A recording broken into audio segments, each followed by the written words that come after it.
We don't want your body moving around too much because where you hit the sand is really important. So this is all about the interaction that your club has with the sand. I don't have to do too much now. I make the motion that's going to get the ball to carry right there. And then I trust the rest. Don't do it. Oh! 이게 숏게임 연습장의 또 장점 중에 하나가 다양한 상황에서의 연습이 또 가능하다는 거잖아요. 여기 보니까 벙커도 있고 라이들 같은 것도 많고 역결, 순결 이런 것도 많이 있어요. 그래서 이런 걸 한번 우리 존 몽고메리 코치님께 한번 물어보는 시간을 갖도록 하겠습니다. Hello, my name is John Montgomery, and today we're going to be talking a little bit about bunker shots and different conditions, uphill, downhill, rough, maybe even some dirt like hard lie. So just the different strategies that you can use in order to hit these shots a little bit more effectively. 첫 번째는 벙커샷입니다. Yes, Right. Bunker shot. So this bunker in particular is very soft. So one of the first things I do when I have a bunker shot is when you're walking into the bunker, you can kind of feel if the sand is soft or what's happening. So just from walking in, I can feel the sand is very soft with my feet.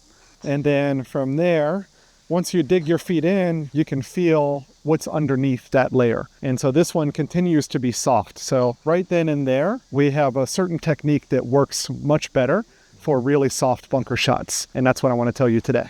In order to hit a soft bunker shot, and all bunker shots really, is I really like to set up wide and low. So my stance width is wider than driver even, much wider. And the purpose for this is that my lower body can sit down a little bit lower and it can be very stable. We don't want your body moving around too much because where you hit the sand is really important. You're hitting the sand first, so this is all about the interaction that your club has with the sand. You can almost forget the golf ball. You just need to make sure that you're hitting the sand the correct way. So when you set up wide and low, it allows you to get into a position that's a lot easier to contact the sand. If you're standing tall and normal, you might not take enough sand, and this is not the best technique for being consistent out of the bunker. So we get wide and low, and then we want to get our handle down a little bit lower in between our legs like this. And the reason for that is we're going to open the club face in order to use the trailing edge. So this is the leading edge, and then this is the trailing edge. We want to hit the sand with the trailing edge, and this is called the bounce of the club. When the club hits the sand here, it will just skim off the sand. It won't go too deep. If the leading edge goes down into the sand, it's going to keep digging, and then you can't control how far the club is going to go down. And this is the shot that ends up taking too much sand. If you do all leading edge, I'll hit one like this. The club can like dig forever. Woo! And then you end up getting way too deep of a shot here. Right? But if you set up wide and low and you open the face, now the leading edge is higher off the ground, and it really allows for the bounce to hit the ground and skip. So the difference is when I set up this way and I'm using the bounce, I can attack the sand, but it doesn't dig nearly as deep as the other one.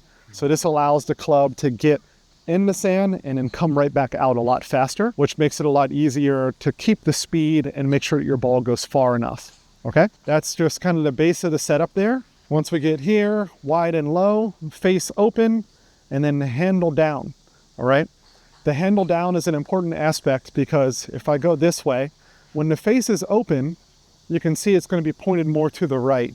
So a lot of people want to counter that by aiming left, but this actually makes you cut too far across the golf ball, and it takes a lot of the speed and distance away from the shot. So when I see people aiming really far left with the face open, a lot of times they don't hit the ball far enough, and you end up still in the bunker.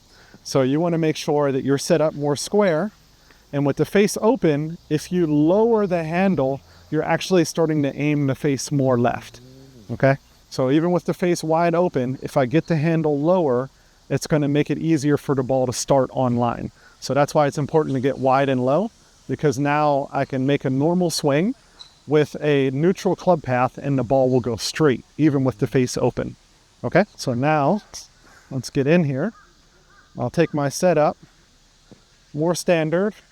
Ball position, again, it really depends on my sternum. Okay, I don't like to use your feet. Where is your sternum at? And we want the sternum to be slightly behind the ball when you're hitting a bunker shot because we have to hit the sand first. If you put it too far forward like this, and you actually come down and hit the ball first, you're going to end up hitting it 100 meters. And you don't want to do that in a greenside bunker. So you take your setup and you get your sternum kind of right on the ball or even slightly behind it. And now we have a setup to where we can swing neutral and this ball is just going to fly out of the bunker.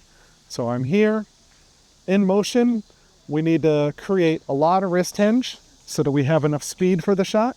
And then we throw and release that club under it like this with a decent amount of speed. And this is what allows the ball to come out fast enough. Okay. So I'm here, I'm in my setup. I go here and here. 오! Oh, wow, sand magic. So that's how you hit it out of the soft sand, okay? There's other situations, but I'd love to talk about that in the short game clinic, right? Where we have the sand a little bit firmer. There's a hose over there. We can actually water the sand down and make it more firm and practice the difference of really soft sand and firm sand. There's a slight difference in the technique. 오케이. Okay? Thank you. 한국에서는 토대 그린이 많아서 이렇게 어필 상황이 꽤 많이 있거든요. 그래서 그런 것도 알려주시면 너무 감사하겠습니다. Oh, yeah. Is it turtleback? Yeah, right. Yeah. Okay. So for an uphill shot, I think what's important is that you don't fight the slope. I never fight the earth anytime I'm on the golf course. The earth will always win. So when you're on a slope, you learn to embrace the slope and use the advantage that you have. When you're on an upslope, the advantage is that it's going to be a lot easier to hit the ball high in the air. So you have to account for that and play for that. And a lot of times people end up hitting these shots too short because they're not expecting the ball to pop up so high into the air, or they're not set up correctly to make good contact on the golf ball. So like I was saying before, contact is number one. So when you're getting set up on an uphill slope to hit a shot, since your body is going to be leaning more with the slope, because again, we're embracing the slope, now my shoulders are back, which puts my sternum a little bit further back. All right. We still want to have the sternum slightly in front of the golf ball. So that means my ball position is going to be what looks like a lot more, back middle or towards my right foot. But it's just because I'm setting up to a position where my sternum is slightly in front of the ball still, but my shoulders are level with the slope. Okay. So now I'm in a position where I can make my normal swing and my contact is going to be still a downward angle on the ball, but not too much because my shoulders are here. So we're trying to make it as similar as possible to being on the flat ground, and we're just adapting to the slope. So if I get set up for this shot here, my shoulders are leaning back, but I want my sternum in front of the ball. So I'm here, I have a wider stance so that I can be more balanced and allow my shoulders to work with the slope. And the motion for this shot, since I need to go a little bit higher, is going to be a little bit more wrist hinge as I'm going back and through. And again, body is stable. You don't need to do too much. You need to allow the club head to swing and make sure that it's just going to smoothly accelerate through the golf ball. So you take some practice swings to feel what the grass is like and see if your club is, if your setup's not good, if you're fighting the slope and you're trying to do something like this, you take practice swings and you end up hitting the ground like that.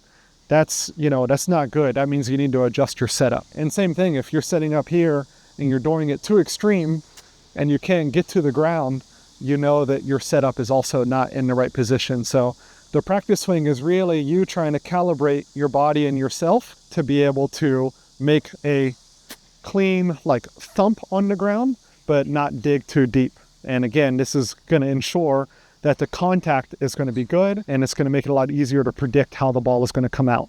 So again, we know this is going to go a little bit higher, so you can add a little bit more speed to it and allow that ball to elevate a little higher in the air. So again, I'll take my setup, ball positions here, sternum's in front, right? It launched way higher in the air, but it wasn't from me forcing it to do it. It was just because I'm already on the slope. So if you're accounting for that and you're expecting it to go that high, it makes it a lot easier for you to control the distance. The main part of distance control is just making good contact on the golf ball.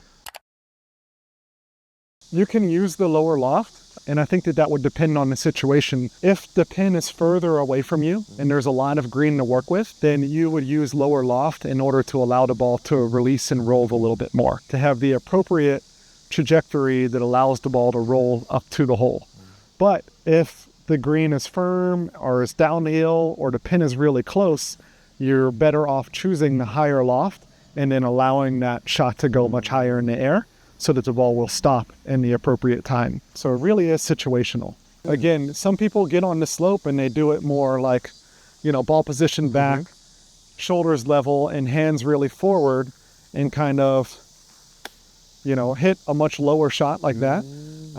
But you're fighting against the slope, and it's easy for the club to dig and hit chitang whenever you're doing that. So distance control can be a little bit hard. Again, I prefer never fighting the earth, working with the slope and like using that to my advantage. No. Right? If you're fighting against it, then it's a lot harder to execute. I always think in like, okay, if I was going to hit 10 shots from here, which strategy and technique is going to allow for all 10 of these shots to be much closer to the hole, like the average proximity? And that's usually a strategy or a technique that's a lot safer to play. And this is the one you should be choosing and practicing. 감사합니다. Thank you.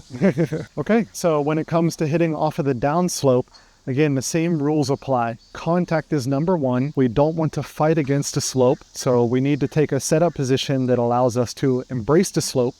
And when you're on a severe lie, your feet always have to be a little bit wider so that you can stay stable. So I would set up with wide feet. Again, your body and your shoulders should be more embracing the slope instead of fighting it. This is probably the number one thing that I see somebody trying to do. Hit the ball in the air while they're on a downslope. It's just, you're going to hit behind it or catch it thin very often when you're doing that. So again, wider stance, get your body a little bit more stable, and matching the slope and contact becomes a lot easier. All right. You can see here, my sternum is still slightly in front of the golf ball. So you just need to adjust yourself to where your sternum is just in front of the golf ball so that you have that slight descending angle on the golf ball, right? Again, contact is number one. So when I'm in this position, I know I'm going to make good contact. I can also predict what's going to happen. Just like on the upslope, we knew the ball was going to come out higher. When you're on the downslope, the ball is going to launch much lower and it's going to have a lot more roll. So when it comes to picking a plan or having a strategy to get the ball close to the hole, you have to understand that this ball is going to come out fast and low and roll a lot more. And typically you can use more loft in this situation because, once you're in your setup, you're kind of de-lofting the club. So using a 56 or a 60 makes the shot come out a little softer, a little bit easier to manage how far it's going to go. I wouldn't usually recommend a pitching wedge or something from this type of slope. Okay? So you take your setup, you get your sternum right in front of the golf ball, you get your shoulders matching the slope, and if I'm going to that pin there, I know this ball is going to launch really low, so I only need to land it, right towards the front of the green here. So now that I know my landing spot, that's all I really have to focus on. I focus on good contact and how far I want it to carry, which is right there. So that makes it a pretty small motion like this. Doesn't take much to get the ball to carry like 1 meter. So I get my setup. I make sure I'm set up for good contact. I don't have to do too much now. I make the motion that's going to get the ball to carry right there. And then I trust the rest. Don't do it. Oh! Time. Oh, that's crazy. But it's all about picking the right game plan and not fighting against the slopes and against what you have. If you can predict a little bit better, it makes the shots a lot easier to execute.